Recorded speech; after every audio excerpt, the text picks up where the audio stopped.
তো আজকে হচ্ছে আমাদের সাথে সঙ্গে অঙ্ক নাম্বার 1 আর 2 তোমাদের নবম শ্রেণীর হচ্ছে বইয়ের যে 20টা অঙ্ক থাকবে ইনশাআল্লাহ 20টার মধ্যে 2টা করে অঙ্ক করেছি। প্রত্যেকটা দিনের মাথায় রাখবা 2টা করে অঙ্কের মধ্যে 1টা করে অঙ্ক এক্সামে আসবে। ক্লিয়ার এটা? আচ্ছা, এখানে আমি লিখছি যে প্রমাণ করো যে কোনো বেজোড় সংখ্যার বেজোড় পূর্ণ সংখ্যার বর্গ একটি বেজোড় সংখ্যা হয়। তোমার এই জিনিসটা একটু নরমালি বুঝে দেই। বেজোড় সংখ্যা কি? 3 বেজোড় সংখ্যা না, 5 বেজোড় সংখ্যা না, 7 বেজোড় সংখ্যা না, এদিকে বর্গ। বর্গ বলতে কি 3 গুণন 3, দেখো 3 3 কে 9 বেজোড় সংখ্যা। 5 বেজোড় সংখ্যা, 5 গুণন 5, 5 5 বেজোড় সংখ্যা। 7 গুণন 7 বেজোড় সংখ্যা। কি লেখা দেখছো কি এটা? তার মানে কি বোঝা গেল যে একটি পূর্ণ বেজোড় সংখ্যা বর্গ কি হয়? বেজোড় সংখ্যাই হয়। এটা ক্লিয়ার? আচ্ছা, আমি লিখছি মনে করি n একটি সংখ্যা। n একটি কি সংখ্যা? এখানে 2x - 1 এটা এই যে মনে করির কারণে এটা ধরে, এটা আমাদের একটা চলক, এটা ধরে নেওয়া লাগে। 2x - 1 এটা কি করা লাগে? আমাকে ধরে নেওয়া লাগে। যেখানে x বিলং টু z, এর নাম কি? যেটা দেখতে যে ইর মতো, এর নাম কি জানো? Belong to. এর নাম কি? Belong to. যেখানে x বিলং টু z, অর্থাৎ n স্কয়ার, অর্থাৎ আমি এর উপর একটা স্কয়ার দিছি, এর উপর একটা স্কয়ার দিছি।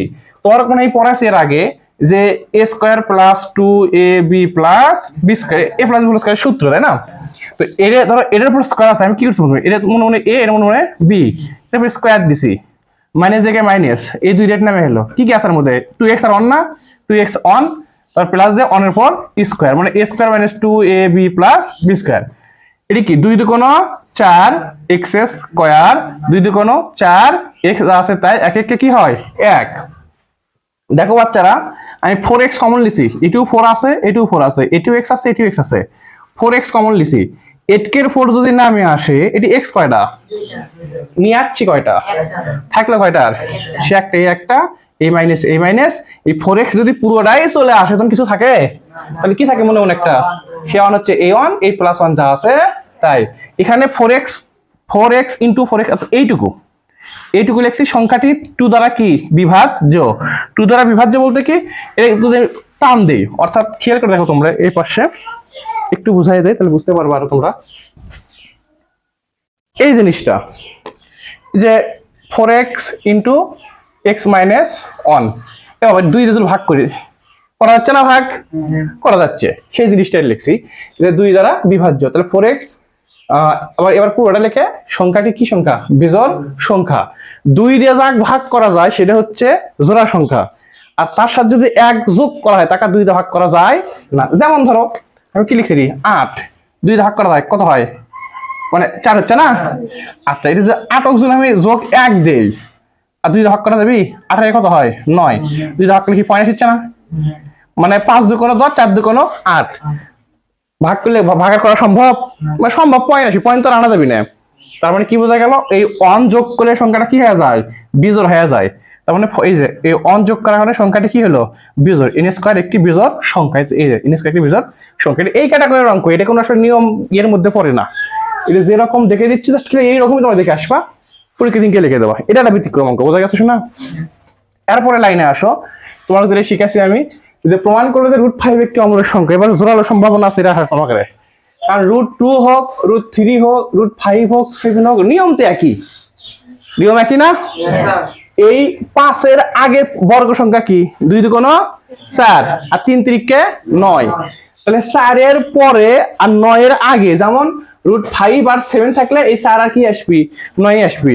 এর 7 থাকলে কিন্তু 9 আসবি, 8 থাকলে 9 আসবি। বোঝা গেছে? মানে এর আগে একটা পূর্ণ সংখ্যা, এর পরে একটা পূর্ণ সংখ্যা। এখন দেখো আমি সবার উপর কি রুট দেই না একটা করে? দেওয়ার পরে 4 এর রুট কি হবে? 2, আর 9 এর রুট কি হয়? 3, আর এটা ভাঙা যাবি না, ভাঙলে অনেকগুলো পয়েন্ট আসবে, একদম সেরা হয়ে আসবে। তাহলে এটা কি বলা হচ্ছে যে √5 কি 2 এর চাইতে বড় কিন্তু 3 এর চাইতে ছোট। √5 এর মান 2 অপেক্ষা বড় কিন্তু 3 অপেক্ষা কি ছোট, তাই না? √5 পূর্ণ সংখ্যা নয়, ধরি √5 পূর্ণ সংখ্যা। তবে এখন দেখো এর আগের অঙ্ক তোমার এর থেকে সব নিয়ম কিন্তু একই হয়, তাই না? এটি √2 থাকলে 2 দিবা, 3 থাকলে মানে যেটা থাকবে সেটা বসে দেবা, বিষয়টা কিরকম না? তো √5 দিছি, এটাও আমি দিছি, দেওয়ার পরে দূরের উপর কি দিছি আমি? স্কয়ার। এই রুটের সাথে স্কোয়ারটা কি হয়ে গেল, কাটা।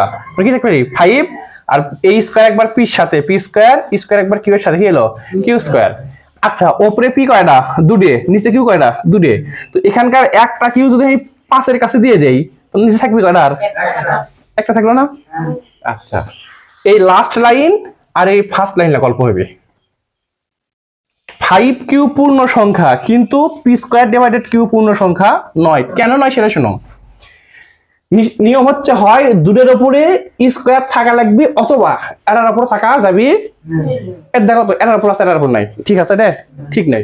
থাকলে দুটোর উপরে থাকা লাগবে, আর না থাকলে একটার উপর থাকা যাবে না। এটি এটার উপর আছে, এই জন্য 5 কিউ পূর্ণ সংখ্যা, কিন্তু পি স্কোয়ার ডিভাইডেড কিউ পূর্ণ সংখ্যা নয়। এটা যা আছে দেখে চাই লিখছি, মনে রাখি সেটা নট ইকুয়াল টু, বোঝা গেছে।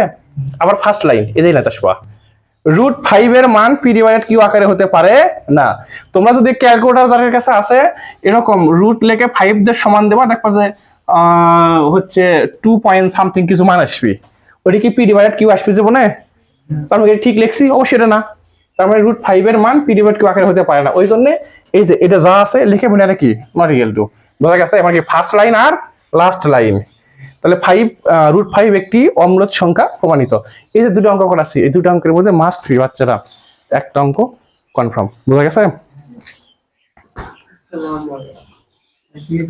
লাইক কমেন্ট শেয়ার করে